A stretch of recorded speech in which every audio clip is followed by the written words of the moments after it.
Okay, we're about halfway through chapter 7 in the book of Ecclesiastes. We're technically starting in verse 15. Now, we just went through yesterday's study. Is God for you or against you? And we found out God can be against you. Remember this, whether good times or bad times, God has made them both. God makes bad times to destroy his enemies. I personally I'm 62 years old. I've gone through many bad times in this country. In 6 decades of being alive, I've seen many bad times, but I myself was not harmed by them because I followed Jesus. Makes perfect sense as a Christian. So, 15, verse 15. In this meaningless life of mine, I have seen both of these. So, King Solomon, why should you listen? Well, God made him the richest king that's ever lived to this day, and he supposedly made him the wisest king outside of Christ himself. He gave him wisdom first and then riches second. So he's saying here, in his meaningless life, he has learned 2 things here. The righteous perishing in their righteousness, and the wicked living long in their wickedness. But you got to wait for the end of the story. You got to wait for God to finish the story. The righteous perishing in their righteousness, that's not that bad. If you perish and you're doing righteous for Jesus, the second you die, you're with Jesus in heaven. Boom. In the blink of an eye. Boom. You're with Jesus. If you live for Jesus, that's what righteous means, a believer in Jesus, then you be with Jesus. So you're going to go from this suffering world to never suffering again in heaven. The Jesus world. But now look. And the wicked living long in their wickedness. Now the Bible talks about, I looked around and I saw the wicked, I saw the righteous suffering. Now God does this. And I saw the wicked prospering in their wicked ways. Now I can tell you this, listen very carefully if you're in your 40s or your 50s. If you're in your 30s, you're just trying to figure it all out. You better accept Christ though. But if you're in your 40s or 50s, I got a big message for you. In my personal lifetime, I have seen wicked people prospering. They did drugs, they drink alcohol, they abuse their wives and have sex with them. They have 3 girlfriends on the side. They work Monday through Friday. They make more money than you do. Every weekend, they go out at noon and start the barbecue and throw a big, huge $30 steak on there with the baked potato. They got a really nice truck. I've seen it. They hate Jesus, and they're prospering on the earth. Now, hang on. Wait for the end of the story. Don't jump to conclusions. I'm telling you what I have personally witnessed hundreds of times in my lifetime. I used to live in an area in Colorado. I used to live at these apartments for 5 years that were in a neighborhood of people like this, crack users, drug users. without getting into it, the Lord sent me to that neighborhood to preach the gospel for 5 years in that neighborhood. That's a true story. But that's not what the story I'm telling you now. And I watched it, and they lived in, I mean, you know, people are amazed that, people are living in their vehicles today. No, when I lived in Colorado in that neighborhood, so like 26 years ago, they also had a small campground next to the place I was living, and it was a weekly, day-to-day or weekly or monthly campground, and there was a crack motel nearby. And so, I mean, I've been watching for 25 years people living in vehicles. They'd pull in, you know, some $600 trailer, this 25 years ago. They, you know, the tires are almost flat. This little, you know, a 12-foot trailer, and they're in there, and they got an old $800 car. Now, this was 25 years ago. And they're sitting in down there, and they're trying to scrape together. If you went the nightly, it was $35 a night. Now, it was a beautiful place. If you went monthly, it was only like $500 a month, but this was the kind of place no one stayed at the campground part for a month. And they'd go down there, and they'd get the barbecue out, and they'd throw the steak on, and they'd go down to the store and steal some money, or they'd try to sell some crack. This was back when marijuana was illegal. They'd try to sell some marijuana. I've actually had people knocking on my door, I bet 150 times. Hey, I say, you know, there was a security people. I'm like, what do you want? I didn't open the door. Matter of fact, I was standing on the other side of the door with a loaded 9mm handgun. True story. I said, what do you want? I said, hey, man, what's up? What do you want? Well, I just want to talk to you a minute. Well, I don't know you. What do you want? I'm not making this up. They say, oh, I'm just going door to door to see if there's anyone who needs anything special. And I would say, what do you mean? What kind of stuff? Then I'd start screwing with them. Well, just open the door, and I'll tell you, no, I can't open my door, man. I'm naked. I'm in my underwear. I just got out of the shower. You know, I was standing there, you know, holding this gun, and they're like, well, all right, man, so I'm in the campground if you need anything. And I would say, well, I'm a Christian. If you want to go to a Bible study, I'm a Christian. Let me know. Boom, they're out of there. That's what I'd say through the door. They'd leave in 5 seconds. They would leave in 5. I saw a guy once. I went outside. It was it snowed like 8 inches in Colorado. I went out there. He couldn't get his car started. I said, hey, you need a jump start? He goes, yeah, man, I need my car. I said, so I sat out there in the snow jump starting him with my old Chevy station wagon. My dad always taught me to have a good battery, praise God. And so I jump started him. He pulled his car up. You couldn't go anywhere anyway, so he pulled his car up to one of the nightly motels. And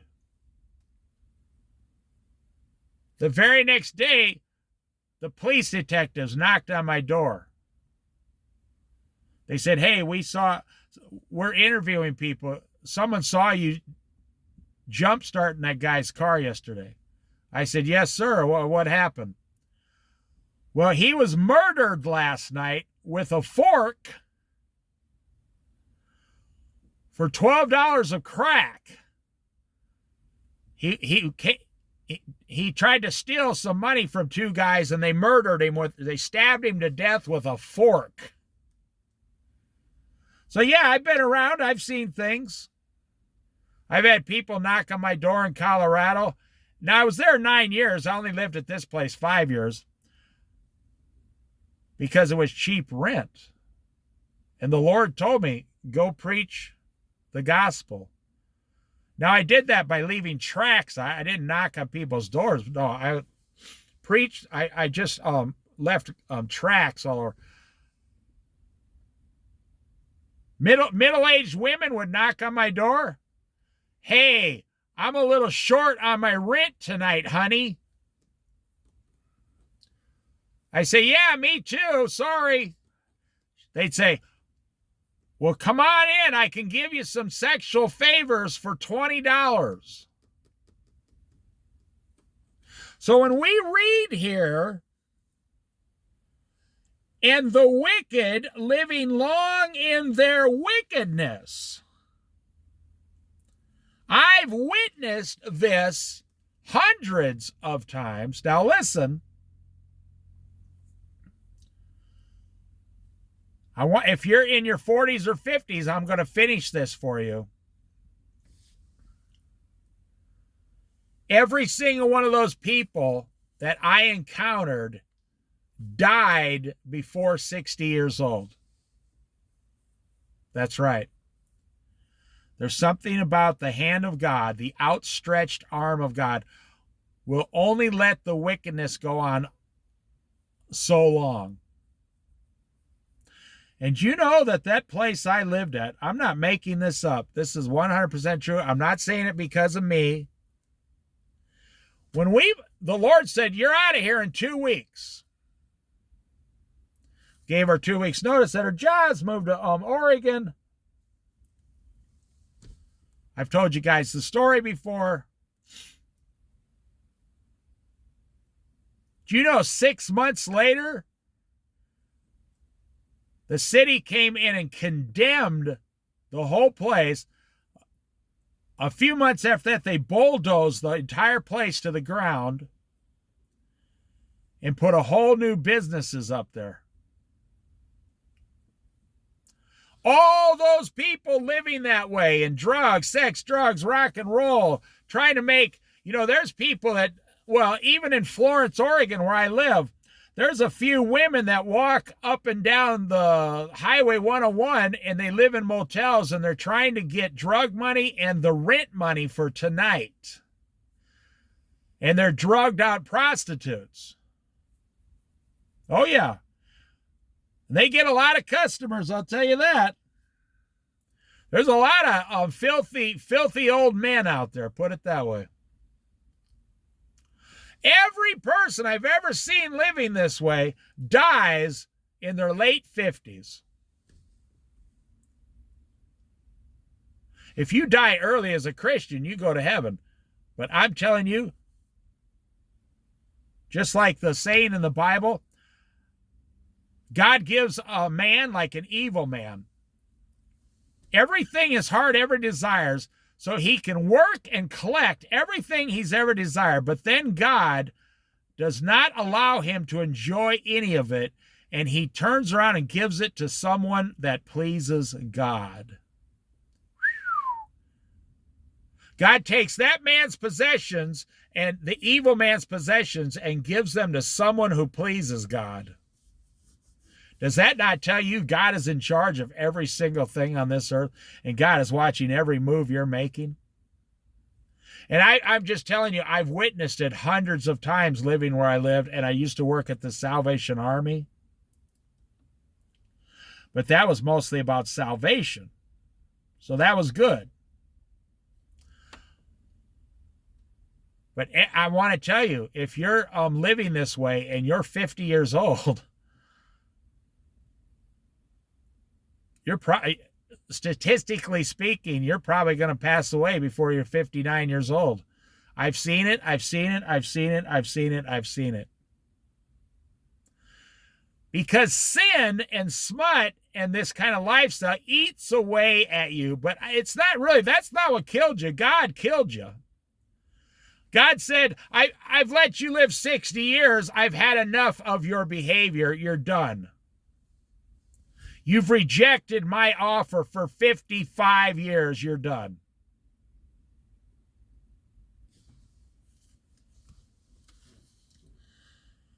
In this meaningless life of mine, I have seen both of these. The righteous perishing in their righteousness, and the wicked living long in their wickedness. Do not be over righteous, neither be over wise. Why destroy yourself? Do not be over wicked, and do not be a fool. Why die before your time? That's what I just said. That's what I just said. You will die before the time you're supposed to die if you are over wicked and a fool, which is rejecting Christ, and you will die before your appointed time because of your continual wickedness. That's what the Bible just said. You just heard it. That's why all these people die that I've seen before they're 60, because God says, you're done. You've been evil for the last 40 years since you were 20 years old. You harm a lot of people. You refuse my offer. The next time you go to sleep, you're going to wake up in hell. If you think that's harsh, well, what I'm saying is not harsh. Going to hell, that would be harsh. Because it's eternal. Once you're there, you'll never, ever have a chance to be forgiven again, ever. You were created to worship God, but you have turned it around so bad that now you're going to be in hell for all eternity. And don't blame God. God has gone out of his way. He's gone so far out of his way to get you saved. And every person knows it. If you've lived 60 years, you know God is begging you to become saved.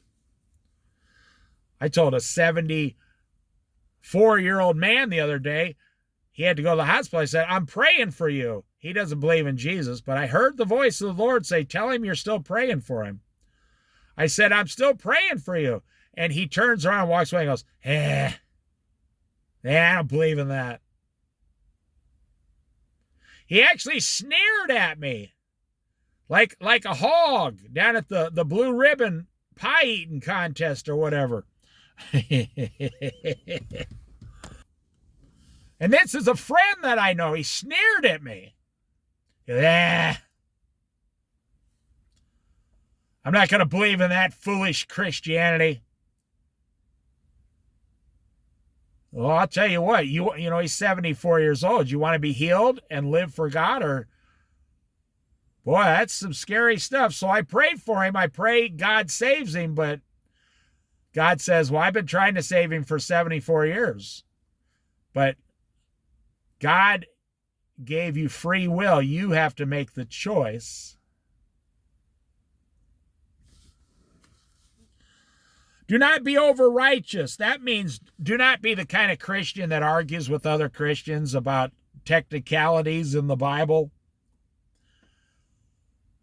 I mean, why destroy your brother or your Christian brother or sister? Why destroy them because you think a certain word goes a little bit, 2% more this way out of the Bible? No. Love covers over many wrongs, many evils, many sins. You're supposed to be loving. You're not supposed to be over righteous to the point to where you're using righteousness and you're using the Bible to beat down your Christian brother or sister. No. You don't want to tear your children down. You want to build them up in the Lord. But I do see parents tearing their children down right at the grocery store. But then they'll learn just how mean this world can be through their own mother. I saw a lady at the grocery store about a month ago with her granddaughter, 5 years old. She slapped that granddaughter right in the face and grabbed her arm. And this old lady standing there turned around and said, "Ma'am, that is not how you treat a young child." She said, "Mind your own business, old lady, before I knock you out." But I personally know this woman around, and the police have been to her house 10 times. So you say, "Oh, you should call the police." No, people have called the police 10 times already. So it is what it is. That young girl will grow up maybe being stronger and realize what evil is and follow the Lord. You know, there's this myth by psychologists today that if you were abused as a child, that's why you're a criminal. That's a lie. It's 100% untrue. I know a lot of kids I grew up with who were abused as a child, and they ended up being ministers, doctors, lawyers, you know, working in the church. They turned out to have 5 kids, and they're the best parents on the planet because of the way they were raised. They didn't use it as an excuse. "Oh, well, I look at pornography because I was abused as a child." Nope, you're an adult now. That doesn't work. Once you become an adult, you have to answer for your actions. Because again, on Judgment Day, you're not going to be able to say to the Lord, "Hey, my parents over there, see them way over there on row 6,952. That's my parents. I blame my parents." The Lord's not going to he say, "No, I gave you 70 years on the earth. You can't blame your parents."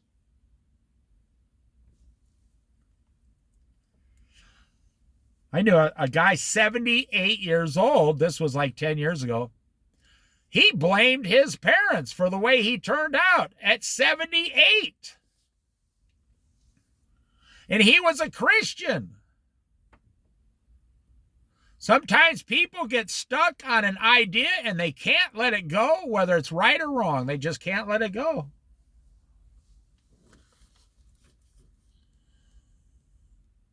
Wisdom makes one wise person more powerful than 10 rulers in a city. Did you hear that?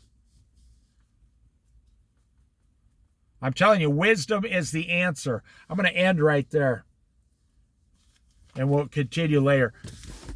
Wisdom is what you should be searching for daily. Wisdom is the answer you're looking for. Wisdom is what you desire. It just said, you want to know what the answer is to the government, our current government situation all screwed up in America. And actually every government around the world is screwed up right now because it's an end times prophecy. Now, and they are coming against God, and God is now coming against them. The hand of God is now coming against all them. That's why every single government in the world is getting screwed up. There's not one normal government in the whole world. They're all falling apart financially, every single one. Look it up. The United Nations is barely hanging on. They're running out of money. No matter how much you give them, there's always more problems. But what did the Bible just say? If you have wisdom, you're wiser than 10 rulers in 10 cities. So that's how God views things. He says, yeah, those people over there, they are, they're evil. But then Jesus always turns back to you and says, but what about you? Do you have wisdom? The answer always comes down to the same one answer. Well, that's nice. All those people are evil, you're right, but you come and follow me right now. Oh. The answer to your life is to come and follow Jesus. I heard Denzel Washington on a quote online. Denzel Washington. Evil men talk about other men gossiping. Evil men talk about other men gossiping.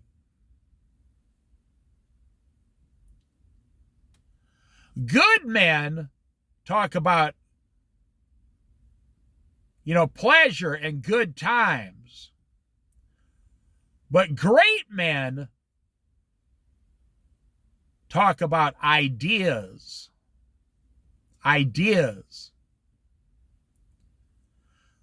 Meaning, great men talk about what can we do, what kind of ideas can we do to put into place to better life and to better the situation. Evil men talk about other men gossiping. That's all they do. Good men talk about like pleasure, good times, football, pizza, all that stuff. Great men discuss ideas amongst themselves to change the world like God wants us to. See the difference? You can be a great man with great ideas in your own life, and you can put those all into place in your own life. And then you will be a shining example, a light, a lantern on a hill shining for everyone to see. And when they ask you, you can say, Jesus. Jesus showed me all this. I got all this from Jesus. I read the Bible every day. I follow Jesus Christ as my Lord and Savior. And 50% will say, man, you're full of hoggy wash, whatever. But some of the people there will say, like the Apostle Paul, they'll say, can you tell us more? I will end with this. When I was going around in that neighborhood with the tracts, the Christian tracts telling about Jesus, 90% of the people that I encountered at that time rejected the tracts. I almost got kicked out a few times for passing those out because people would throw them on the ground. They didn't want them. And the owner of that area said, you stop passing these out or you're done. And then I'd pay my rent like 2 months in advance. I said, well, here, I'll pay 2 months in advance. And he'd look at me and say, okay, that's the only reason I let you stay here. And he used to call me Christian. It's the only reason I let you stay here, Christian. And then I would say, to antagonize him, do you want to accept Christ yet? He'd say, you need to go away. I'm busy. Well, I wasn't afraid of them physically. No. I wasn't ever in fear like that. The Lord, the whole time I stayed there. And then it was time. He said, you're going to move to Oregon in 2 weeks. Put your 2 weeks notice in, you're gone. And then 6 months later, they bulldozed the place down the ground. Whew. That's amazing. Now, I met other Christians who would come through the area like pastors, and I would be out passing out some tracts, and there would be a pastor with like 3 people knocking on doors, inviting people to the local Christian church, which I went to many, many times to that church. And they would say, oh, hey, you're out here doing this. And we would talk about Jesus a little bit. But I say 90% of the people there, drugs, alcohol, prostitution, they rejected the Christ message at that time in their current situation. They might receive Christ once they get cleaned up. But 10% of the people, this is where the fruit comes in. 10% of the people would come up to me and say, hey, I got your tract about Jesus. And they'd say, I wanted to thank you. Thank you. Oh, I needed that. That just totally got me reset back on it. It's all about Jesus. I need to get rid of this stuff. I'm trying to better my life. Some of the people that came there weren't on drugs and alcohol. They were people down and out financially and didn't have any other choice. And that was interesting. I had a few women ask me, they'd say, you wouldn't happen to have an extra Bible, would you? Like, I just moved here and I left mine back at, I had to flee my abusive husband or whatever. I left mine back in, South Dakota or whatever. I'd say, how long are you going to be here? They say, well, at least a month. I say, I'll have a Bible at your door tomorrow morning. And I'd say, but you can go down to that church and get a free Bible and all kinds. They said, yeah, I didn't want to go to church because I feel like I'm not good enough. I said, no. They want you to go down, tell them your situation. They want to help you. They might even help you with part of your rent to get you on your feet, and they might have a job for you. And these young women, like I say young, they was always about 35. I guess I was 35 at the time too. They'd say, really?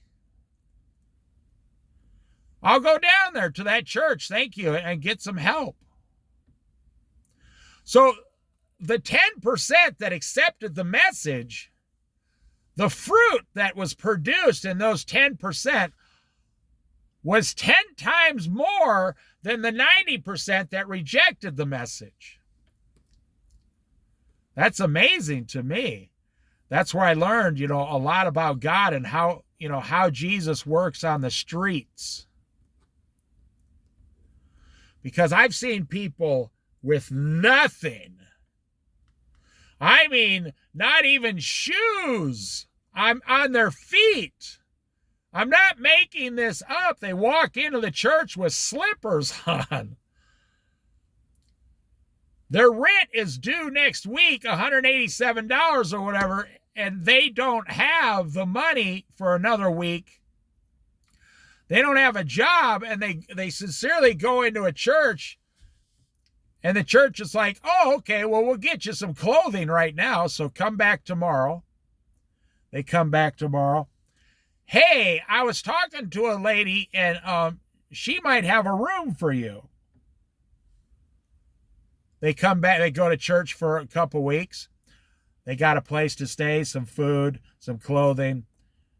Hey, I think we found you a job. Oh, yeah.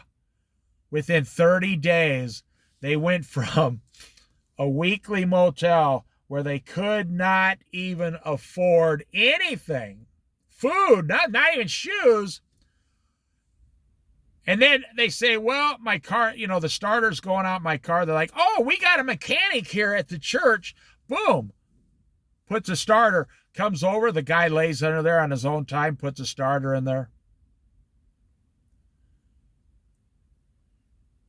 And like 3 months later, you would never even know that person was in that situation.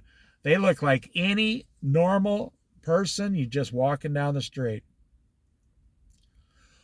All because Jesus had me, just little old me, put a little tract. Now you can go to the Billy Graham Association and you can order tracts online still. You can order like 1,000 tracts for, I don't know, it's like $50 or something. You can go pass out 1,000 tracts by the end of this year until Christmas. Oh, yeah.